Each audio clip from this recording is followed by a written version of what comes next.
셋. 하나, 둘, 셋. 됐어요? 하나님의 말씀. 눌렀어요? 마태복음 28장 1절로 6절. 마태복음 28장 1절로 6절.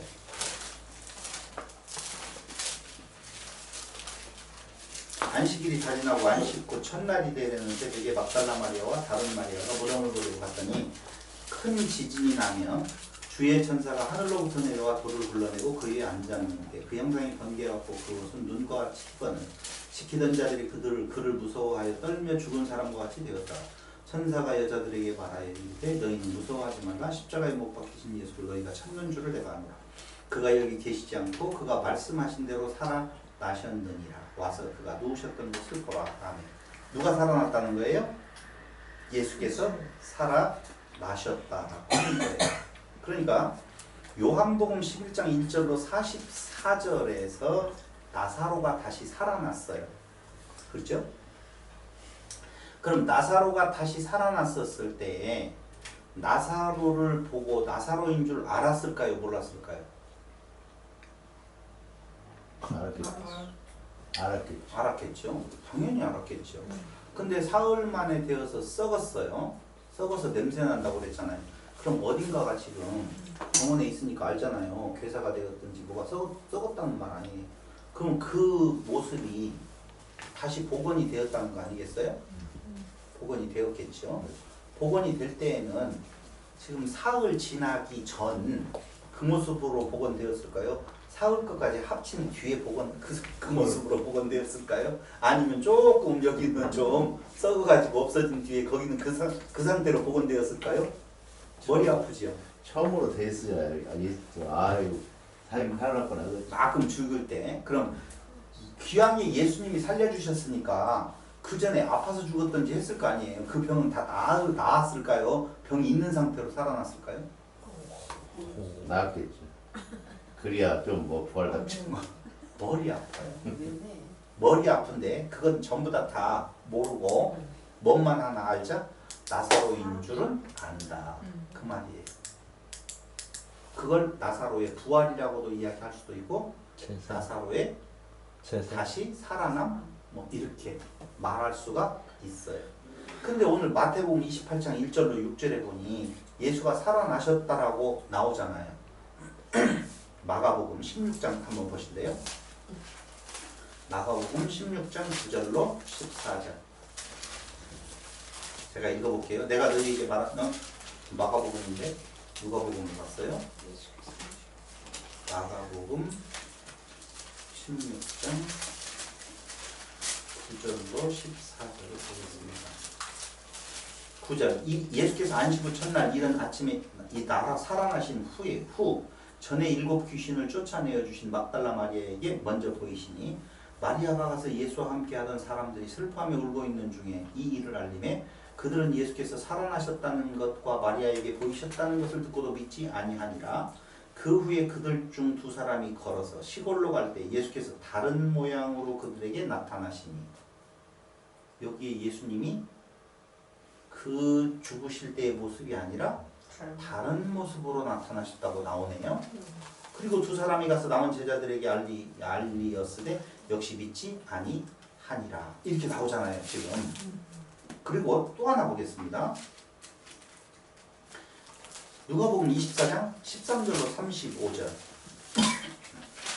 누가복음 24장 13절로 35절. 너무 많지요? 여기 설명 안 하더라도 엠마오로 가는 길에서 제자들을 만나시죠. 2 제자를 만나가지고. 그런데 16절에 보세요. 15절. 그들이 서로 이야기하며 문의할 때 예수께서 가까이 이르러 그들과 동행하시나 16절. 그들의 눈이 가리워져서 그인 줄 알아보지 못하거늘. 이렇게 나오잖아요. 알아보지 못했다고 나오네요. 그리고 36절로 37절. 11제자에게 나타나는데요. 이 말을 할 때 예수께서 친히 그들 가운데 서서 이르시되 너희에게 평강이 있을지어다 하시니 그들이 놀라고 무서워하여 그 보는 것을 영으로 생각하는지라. 영으로 생각한다는 말은 그 죽으셨을 때 그 모습이 아니. 아니라는 말이잖아요. 그죠? 그럼 나사로의 다시 살아남과 예수의 살아남 부활에 대한 내용이 좀 다르네요. 다르죠? 네. 근데 예수님은 언제 부활하셨어요? 사흘 만에 3일이에요. 예전에는 왜 사흘을 꼭 넷으로 생각했는지 모르겠어요. 사흘, 3일 만에 부활하셨고 나사로는 나흘 만에 다시 살아났어요.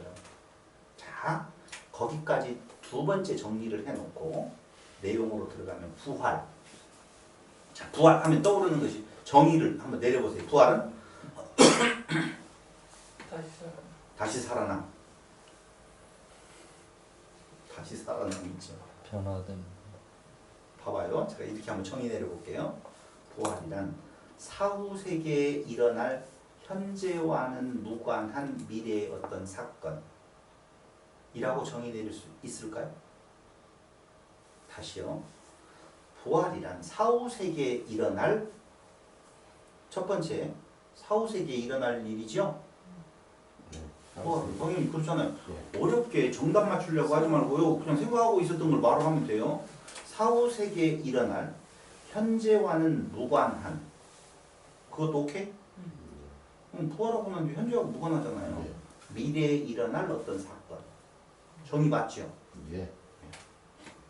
이게 보편적인 부활에 대한 생각이고 그것을 추구해요.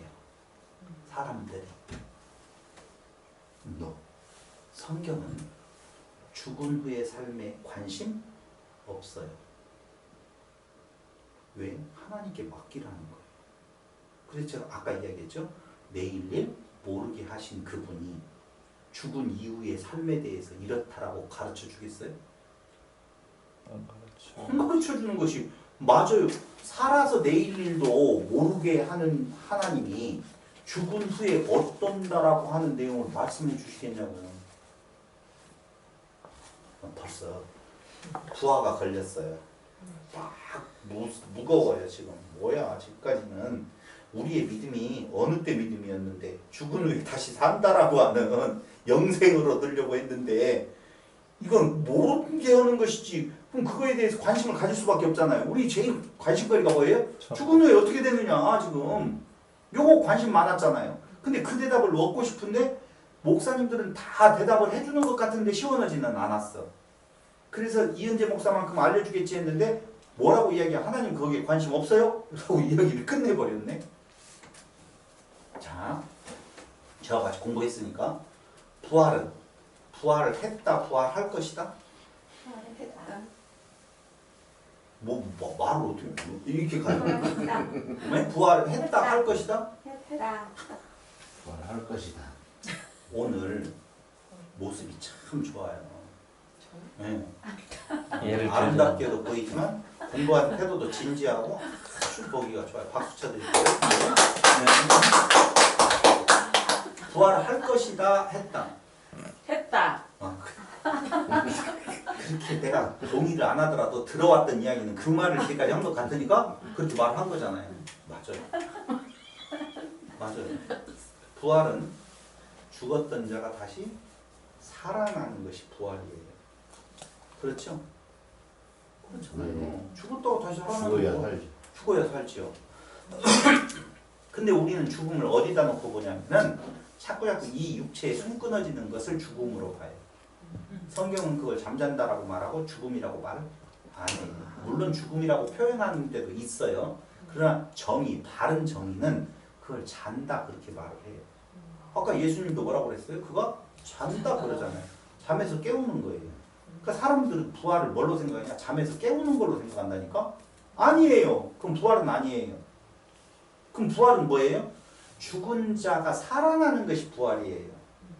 그럼 여러분들은 부활했다고 지금 했잖아요. 또 안 했다고 아까는 또 했다고.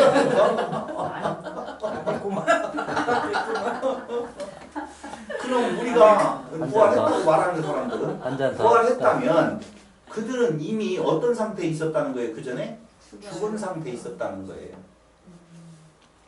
그럼 집사님은 이제까지 교회를 다니면서 죽은 자를 살리셨다라고 기도하셨죠? 아니 그 기도 안 했어요? 안 시켰는데 예수님께서 그의 피값으로 죽었던 우리를 살 다시 살리셨다 이렇게 말했잖아요. 그럼 기도해놓고는 또 부활 안 했다고 하네? 살아났다고 안 하네? 그럼 예수님이 죽으심으로 말미암아 우리를 살리셨다라고 기도했던 건 다 거짓말이네? 뭐야 이거 이상적으로 몰고 와가지고 나를 함정에 빠뜨렸네? 이렇게 말해야 돼 저렇게 말해야 돼? 여러분 굉장히 중요한 이야기예요. 사람들은 육체의 사후세계에 일어날 어떤 현재와는 무관한 미래의 사건을 생각하는데 성경은 우리에게 이미 부활했다고 말하는 거예요. 무엇에 대해서? 죽은 곳에서 살아난 거예요. 언제 죽었어요? 아담 안에서 예수 죽었다고 다 안에. 이야기하잖아요. 아담 안에서 죽었다고. 그럼 아담 안에서 죽은 우리가 그리스도의 죽음에 동참해서 다시 그리스도의 살아남과 같이 살아났다고 그랬잖아요. 여러분 그리스도가 살아날 때 살아났어요. 그리스도가 살아나신 모본이 되었으니까 우리도 이제 그 살아날 거예요. 그 말을 그렇게 들리면 진짜 안 된다는 거예요. 이제까지 우리가 알고 있는 것처럼 예수께서 부활하셨으니까 우리가 부활할 거야 라고 떨어져서 말을 하면 안 맞는다니까. 그러니까 예수님께서 죽으셨을 때 우리가 죽었다며. 그럼 그렇게 말을 해야 돼요.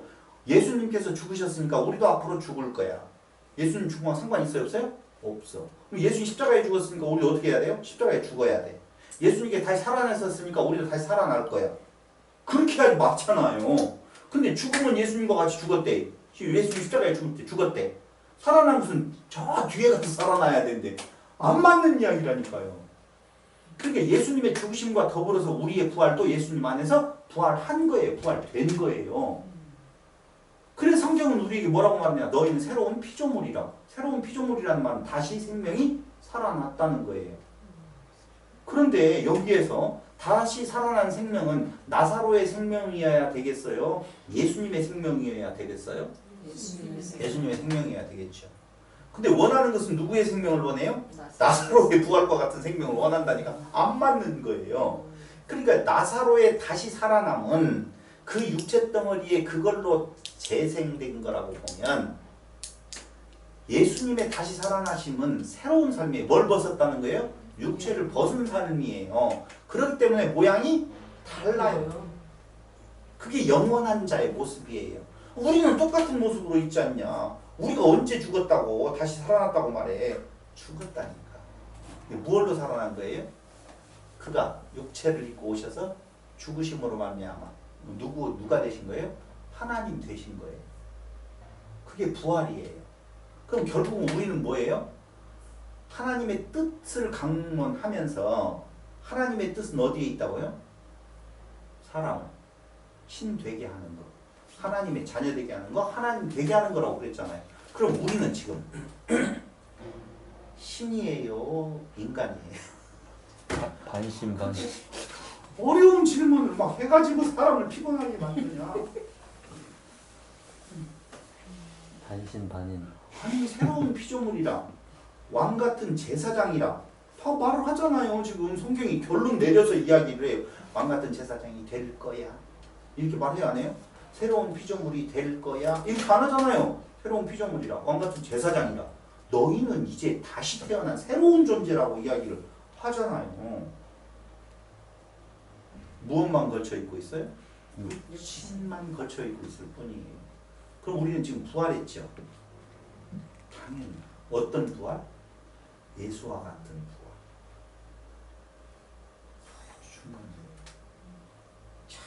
머리로 이해해야 되는데 가슴이 이해를 못하고 그럴 거예요. 지금까지. 한 잔 필요합니다. 자 보세요. 이게 왜 중요한가 하면요. 바리새인들의 생각에는 이런 거 있어요. 페르시아의 종교와 비슷한데 페르시아의 종교에서의 다시 살아날 수 있는 기간은 3일이에요. 오케이. 사람이 죽으면 저를 며칠 안에는 살아날 수 있다? 3일. 모든 영혼은 불멸이에요. 모든 영혼은 멸함이 없어요. 선한 일을 행한 자는 영혼은 다른 육체로 다시 태어나고 악한 영혼들은 영원한 형벌의 징계를 받는다고 되어 있어요. 이건 누가 써놓은 거냐면요. 유대 전쟁사라든가 유대 고대사라든가 이런 데에 보면은 우리가 너무너무 잘 알고 있는 요세푸스에 의해서 쓰여진 책을 보면 그 바리새파에 대한 내용을 이야기를 하면서 페르시아의 영향을 받은 거라든가 이 내용들이 지금 나오거든요. 제가 연구해서 하는 내용이 아니에요. 그래서 상선벌악이라고 이야기할 때 그렇잖아요. 상선벌악 들어봤죠? 선한 자는 상을 주고 악한 자는 벌을 준다. 이 말은요. 이런 의미예요. 나를 괴롭게 하는 사람이 많다는 거예요. 여러분 상선벌악의 논리가 적용이 되면 좋겠어요? 아니야. 상선벌악이 아니라 악한 자도 상을 받고 선한 자도 벌을 좀 받으면 좋겠다. 이거 동의 안 하시죠?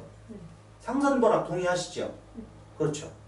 그러면 상선벌악이라고 하는 그 전제를 동의한다는 말은 나를 괴롭게 하는 사람이 많다. 내가 많은 사람을 괴롭힌다.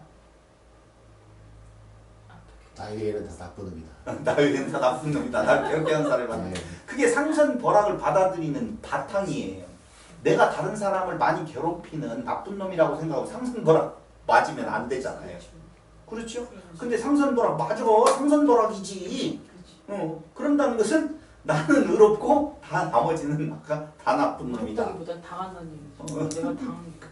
근데 모든 사람들이 다 그렇게 생각을 한다. 그럴까? 그렇죠. 안 그럴까? 자기는 면제권이 있어요. 다 있어요. 난 로맨스야. 내로남불.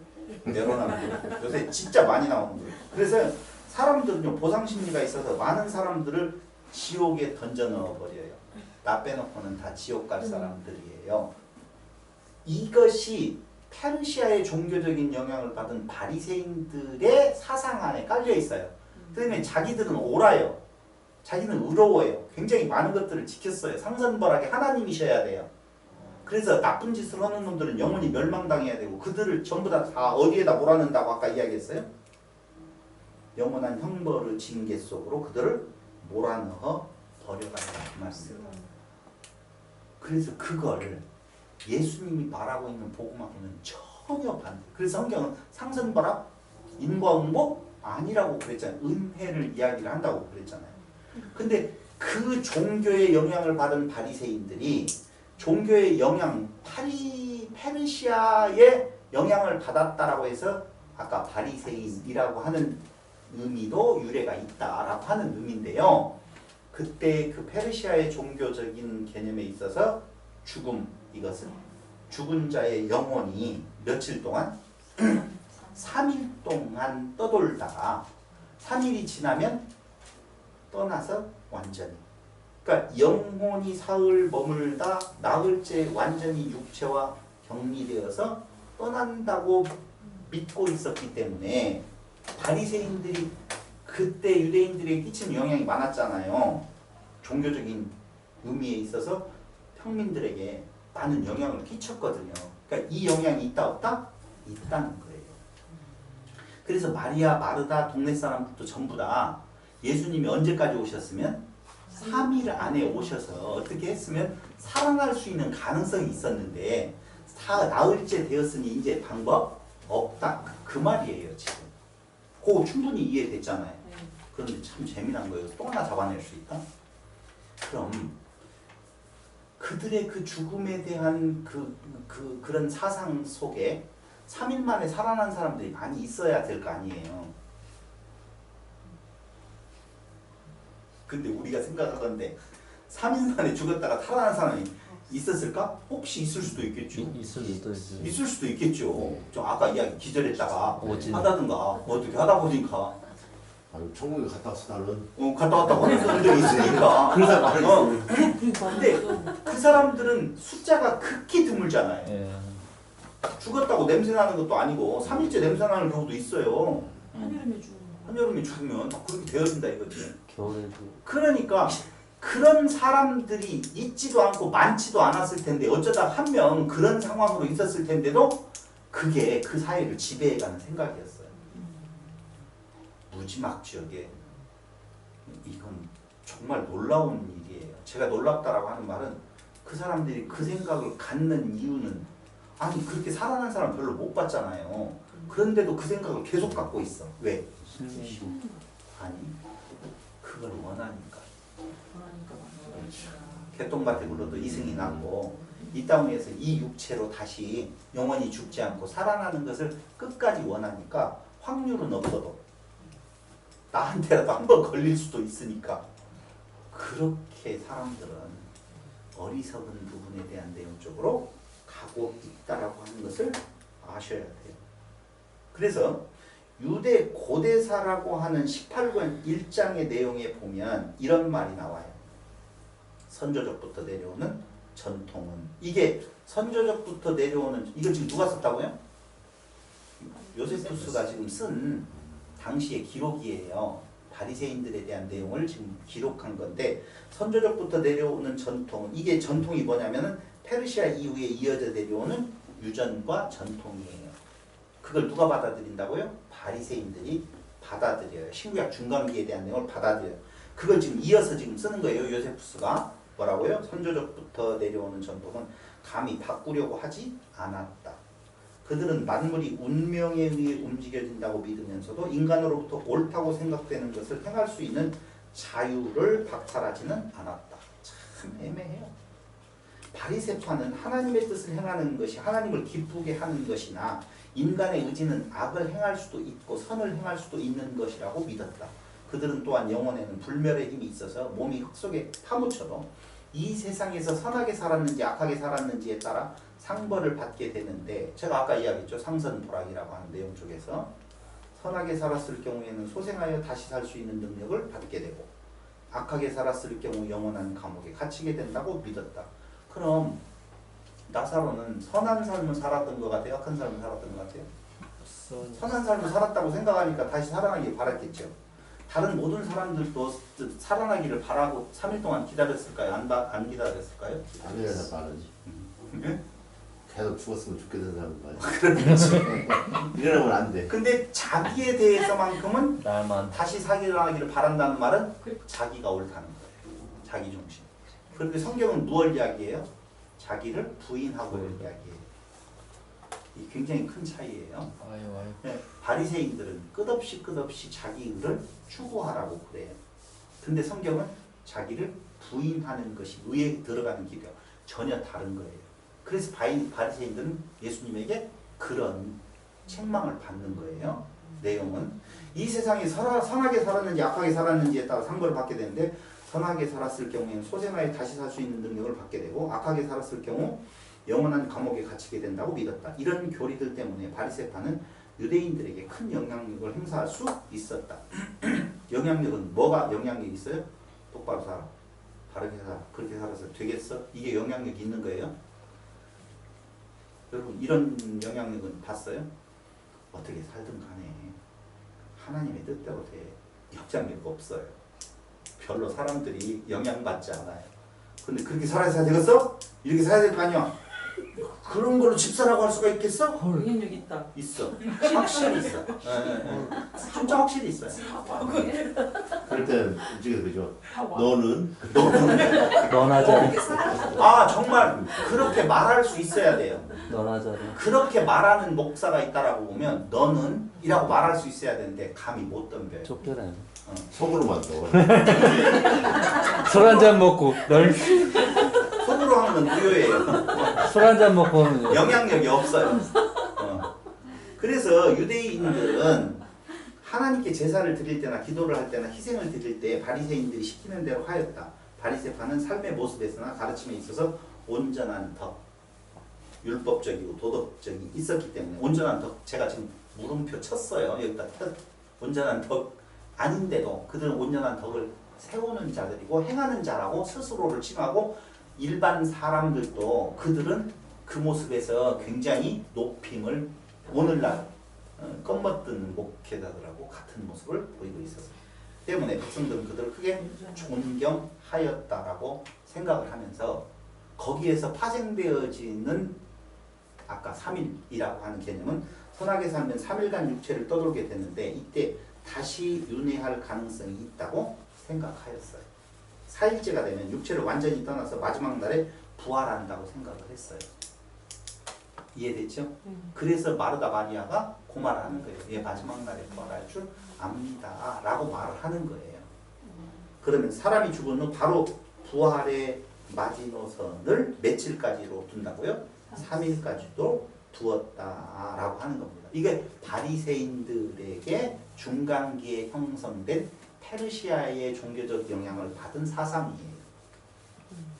자, 그렇다라고 보면 이제 무슨 이야기를 하려고 두 가지만 이야기를 하고 싶어요. 하나는 죽은 지 나흘 되어지는 나사로의 지금 부활의 상태, 다시 살아남의 상태가 있고, 그렇죠. 요한복음. 근데 우리도 사실은 그 나사로의 부활을 꿈꿔요. 원한다 그 말입니다. 바리새인들의 인식 속에 갇혀있는 유대인들의 모습이 우리도 거기 안에 어떻게 있다고요? 갇혀있다는 거예요. 근데 제가 오늘 우리의 원하는 부활은 나사로의 부활이고 지금 육체 그대로, 예수님의 하나님의 약속된 부활은 부활과 같은 전혀 다른 존재로의 부활이에요. 그래서 예수님은 알아본다 못 알아본다? 못 알아본다는 거예요. 알아보게도 나타날 수 있어요 없어요? 옛날 모습으로 있을 수 있어요.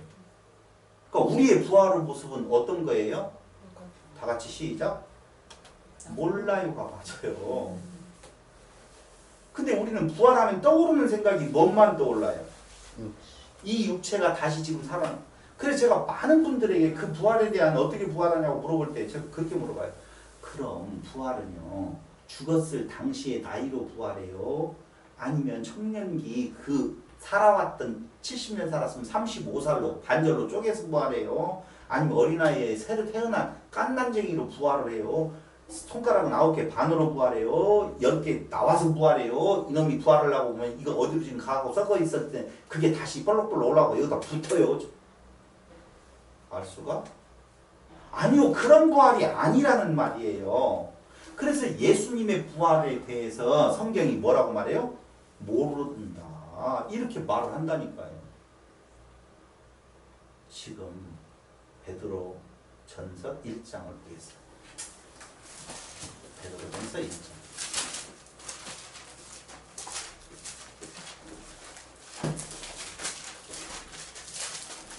1장 3절.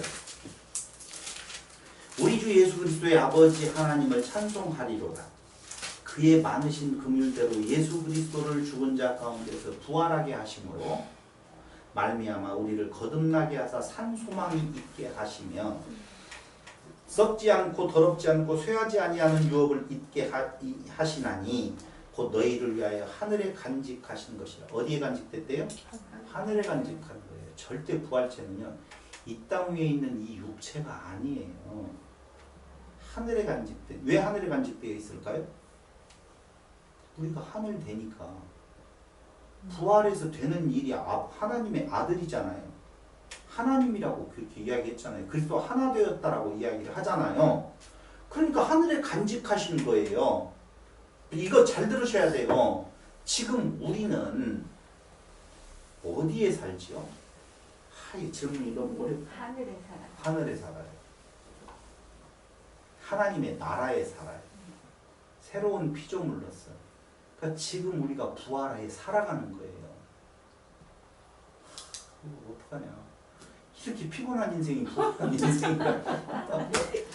우리는 부활한 인생은 다시 썩지 아니하고 이런 내용이잖아요. 여러분, 하나님 되어진 그 체는, 부활체는요, 썩지 아니에요. 죽음을 맛보지 않는다고요. 그런데 그 전에 있었던 우리의 육체는 필히 썩어요. 그러니까 죽음을 가지고 장난치는 사람들이 너무 많아요.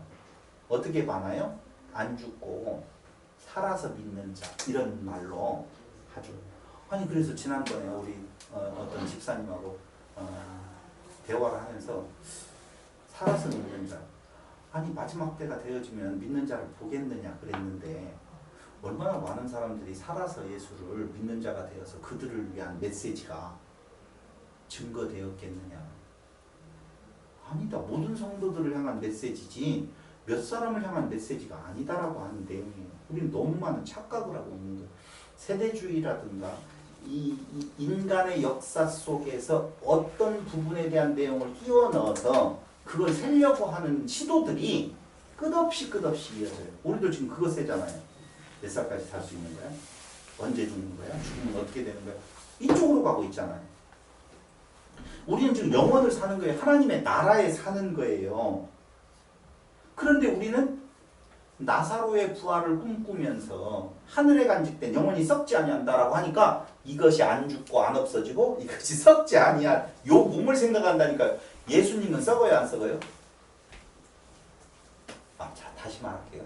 예수님은 썩었을까요, 안 썩었을까요? 육체의 말인가요? 제가 그 말을 지금 안 하고 이렇게 던졌는데 집사님이 지금 잡아낸 거예요.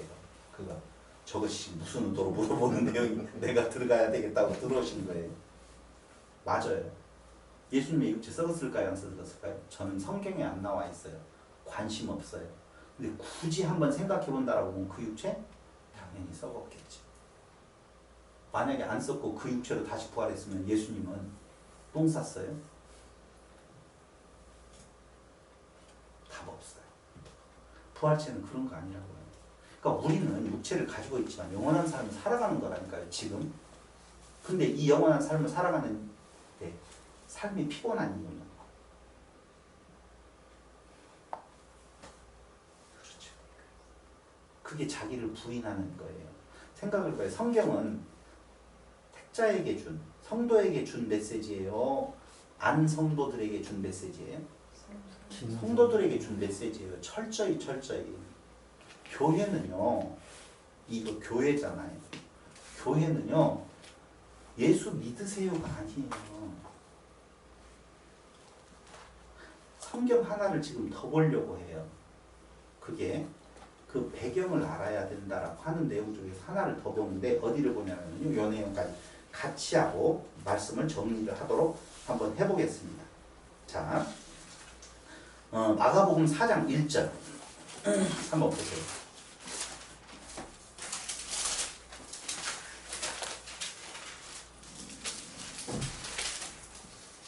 예수께서 다시 바닷가에 가서 가르치시니 큰 무리가 모여들거늘 예수께서 바다에 떠있는 배에 올라앉으시고 온 무리는 바닷가 육지에 있더라. 이에 예수께서 여러 가지 비유로 가르치시니 그 가르치는 중에 그들에게 이르시되 들으라. 씨를 뿌리는 자가 뿌리러 나갈새 뿌릴새 더러는 길가에 떨어지며 새들이 와서 먹어버렸고 더러는 흙이 앓는 돌밭 그리고 어디에? 다시 떨기 그리고 좋은 땅. 자, 요 비유 설명했어요. 뭐라고 설명했냐면요, 여기에 딱 나오는 것이 있어요. 무엇 가르치시는 중에 그들에게 이르시되 몰라요. 왜? 지금까지 읽었던 내용에는 안 나와요. 그런데 10절 보세요. 예수께서 홀로 계실 때에 함께한 사람들이 12제자와 더불어 그 비유들에 대하여 물으니 이르시되 하나님 나라의 비밀을 너희에게 주었으나 외인에게는 하나님 나라에 대한 비유예요.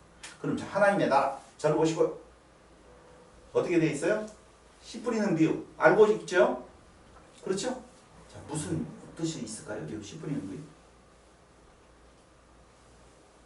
이제까지 알고 있었던 내용이에요. 이상하게 느낌이. 싸해요. 배웠던 것이 아닌 것 같은 느낌이 들어요. 그러니까 내 말을 들어줬지만 나 말 못하게 하려고 막 살짝 마음이.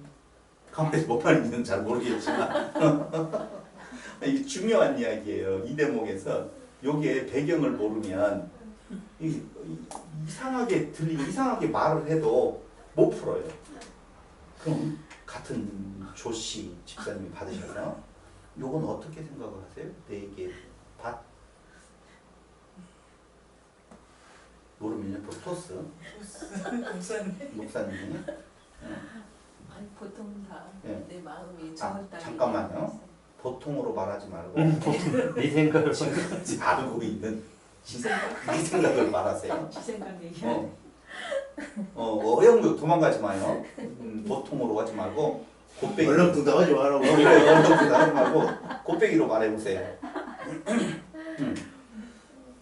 아니 그냥 진짜 이제까지 있었던 건 필요 없고 내가 알고 있는 바대로 이야기를 하세요. 또 그렇게 나오니까 그럼 보통 이야기 하세요. 보통. 보통. 좋아요. 보통 그걸 봐줄게. 아이 목회 못하네. 이런 거 물어보면 짜증나. 짜증나는 우리 김성민 강목사님이 한번 해주세요. 던져버렸는데? 이게 다 어려워. 말못 산상수훈하고 연결해갖고 진리의 말씀은 들을 자만 듣는 거라잖아. 들을 자만 듣는다. 예, 그 씨를 말씀에 씨를 뿌렸는데 네. 결국 그리스도 한 분만이 30배, 60배, 100배가 되죠. 인간으로서는 할 수 없는 그런 비유라고 알고 있어요. 제가 이야기하는 거하고 이제 갔는지 안 갔는지. 저 한번 쳐다보고. 그렇죠. 그렇지. 좋아요. 그래서 이거더라고요. 내가 이미 결정해놨어. 선택받은 자, 못 받은 자 이미 씨도 거기 떨어지게 돼 있어. 이게 하나님께서 그런 거죠. 이미 내가 다 이 세상을 미리 세팅이 다 돼 있어요. 네. 그래서 그래가지고 내가 내 안으로 하나님 나라 들어올 수 있는 자, 못 들어오는 자, 그걸 이미 세팅에 대한 그것을 설명한 거다. 저는 이렇게 생각돼요.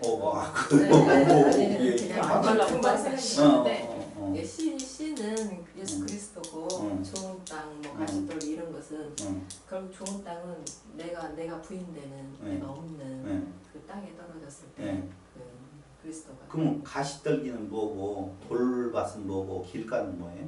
그거 이제 자기 의가 있는 사람, 바리새파나 그런. 이게 말을 나누어 놓으면 100점짜리도 나오는데 섞어보면 50점짜리를 갖다가 더 섞으면 막 빵점으로 가기도 하고 막 그래요.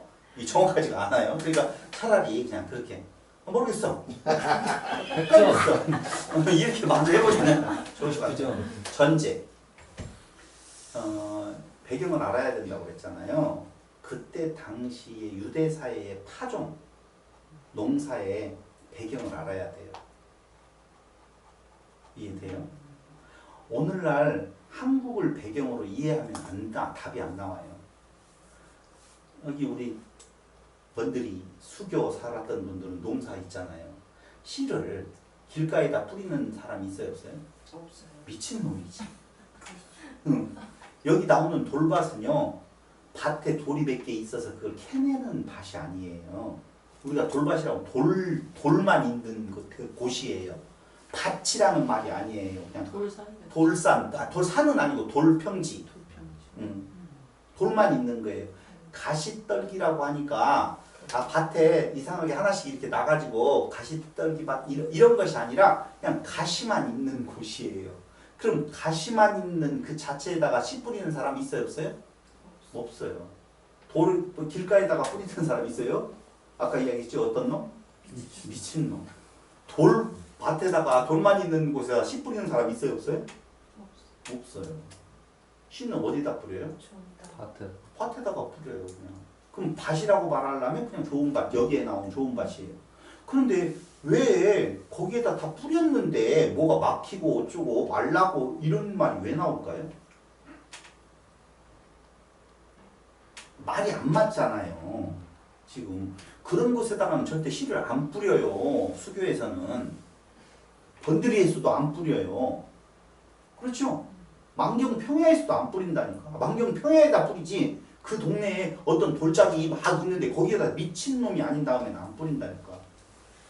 하나님의 백성에게만 말씀을 그럼 맞게 조금 더 들어가면 틀리고 설정만 이야기하면 맞아요. 여러분 파종은요, 유대인들의 사이의 파종은요, 그냥 줄자로 심고 모판에서 이렇게 하는 것이 아니라 흙 뿌리는 거예요. 그러니까 밭이 있어요. 거기다 흙 뿌리다 보면 옆에 있는 돌 있는 대로도 떨어지겠지요. 아무리 잘 뿌려도 떨어지는 것이 있을 거 아니에요. 잘 모르는가 봐. 이스라엘 한번 갔다 와야 되는가 보다. 우리나라와 같이 모판 딱 해가지고 600평짜리, 1200평짜리 딱 해서 거기에다 뿌리는 파종법도 있어요. 그냥 보리 같은 경우 직파 있잖아요. 그런 것처럼 뿌릴 때에도 옆에다 안 가게 그걸 잘 뿌리잖아. 근데 이스라엘은 그렇게 땅이 막 비옥하고 막 평야지가 있어가지고 그렇게 뿌리는 것이 아니라 밭이 흙이 보이면은요 뿌려요. 그렇다 보면 옆에 돌 있는 무더기에도 가고 가시나무에도 떨어지고 길가에까지도 떨어지는 경우가 있잖아요. 여기에서 문제가 첫 번째는 그 파전법을 알아야 된다는 거예요. 배경을. 두 번째로는요. 들어가는 입구가 많이 잘못됐어. 왜 많이 잘못됐냐면요.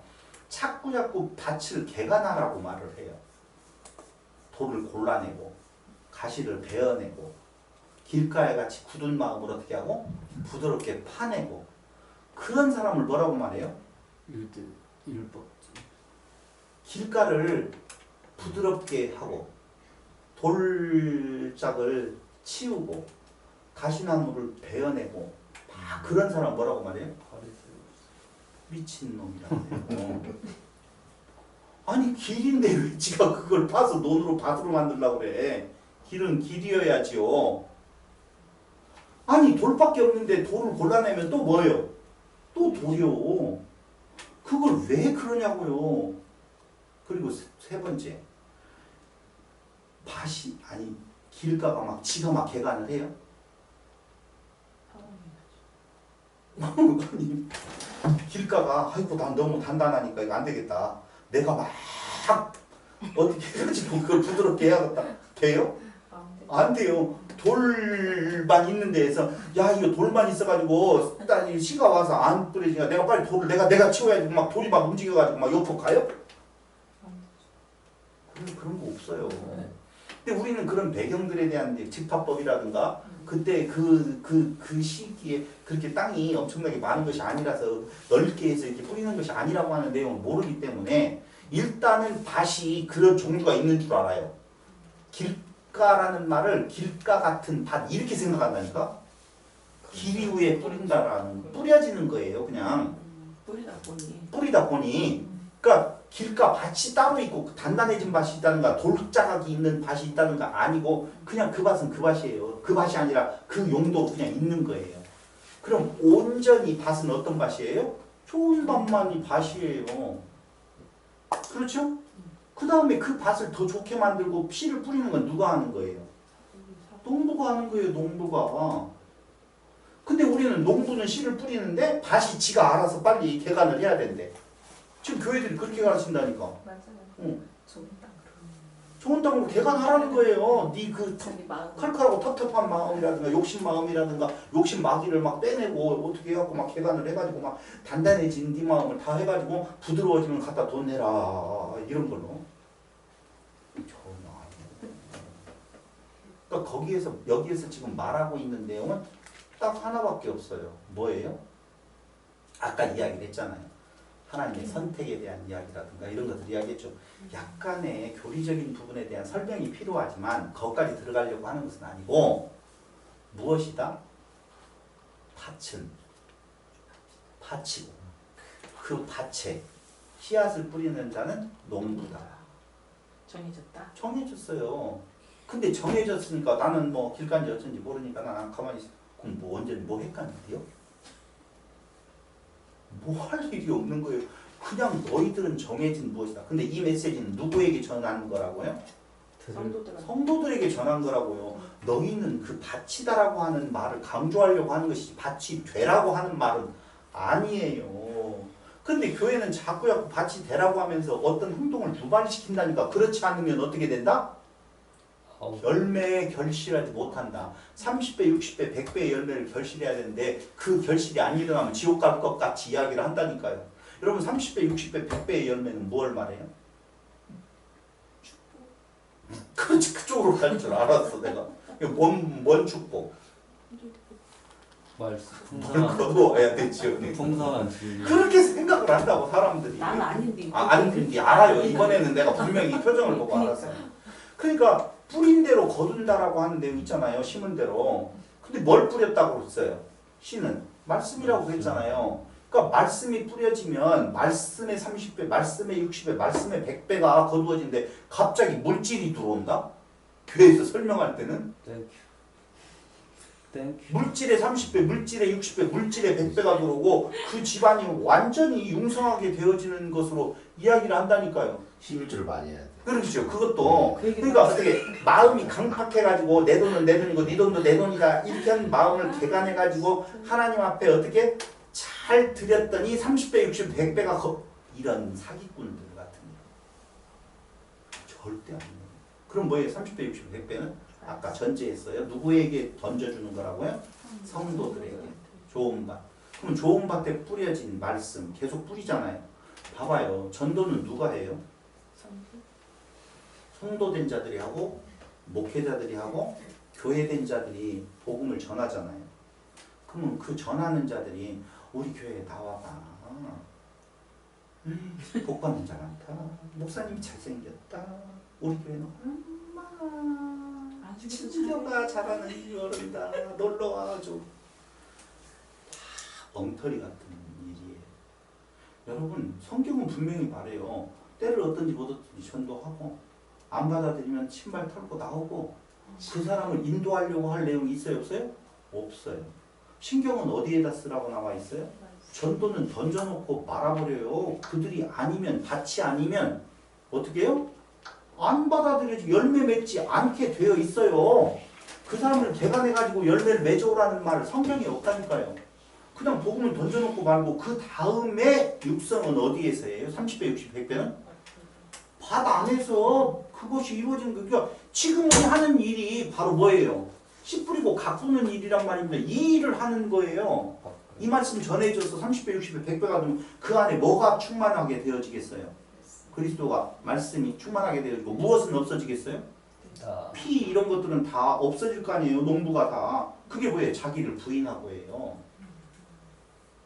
그러니까 교회는 철저하게 성장한다라고 하는 것은 자기가 부인되어지고 오직 그리스도만이 자라나는 곳으로 가는 거예요. 외적 교회들이 자꾸 성장을 뭘로 보냐면요. 교회가 30명, 60명, 100명으로 늘어나게 되어지고 이렇게 생각을 한다니까요. 그래서 막 친목 모임에 돈을 쓰고요. 전도에다가 돈을 쓰고요. 2명 데리고 오면 잠밥, 5명 데리고 오면 돛밥, 10명 데리고 오면 자동차 한 대 뭐. 이렇게 해가지고 전도 대회를 한다니까. 그게 뭐예요? 성공주의 신학이 들어와서 그래요. 교회는요 성공주의 신학이 있을 수가 없어요. 아까 이야기했던 밭 된 자들만 있는 거라니까요. 밭 된 자들의 성장이 이루어지는 곳이지 그 밭을 더 크게 만들기 위한 것이 아니라고요. 그건 성령이 하시는 일이에요. 우리는 때를 얻든지 못 얻든지 그냥 던져 놓아줘요. 근데 그게 던졌어요. 예수 안에 생명이 있습니다 라고 던졌어요. 그랬더니 거기가 어떻게 막 싹이 나네. 그러면 거기가 어떤 거예요?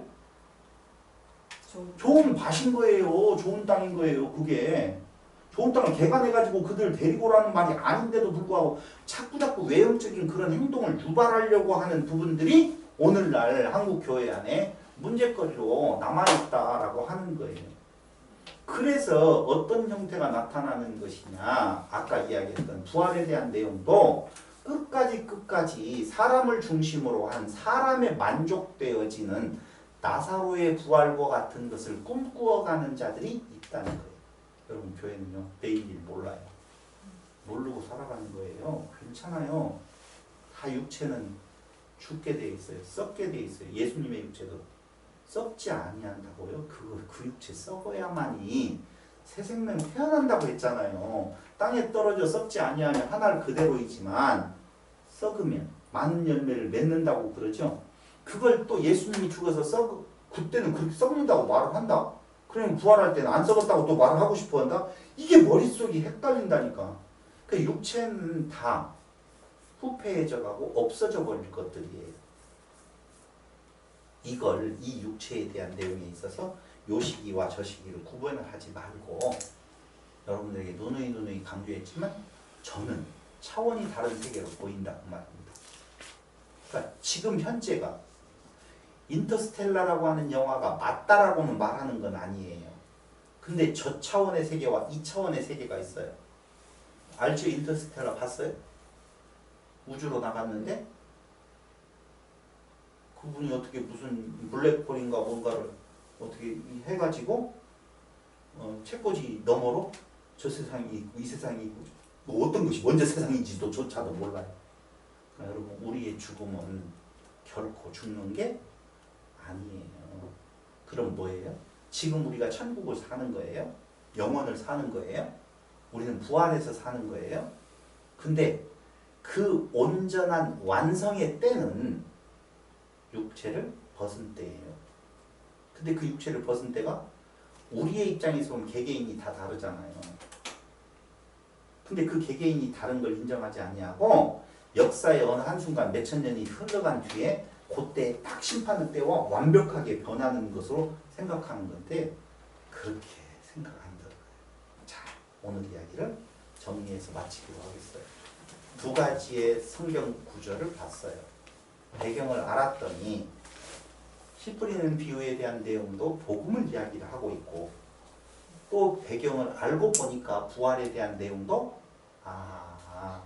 3일 4일 그럼 굳이 예수님이 3일에 부활하고 나사로가 4일째 되살아난 것에 대한 내용을 만약에 예수님께서 사흘에 대해서 부활했다고 한번 보자고요.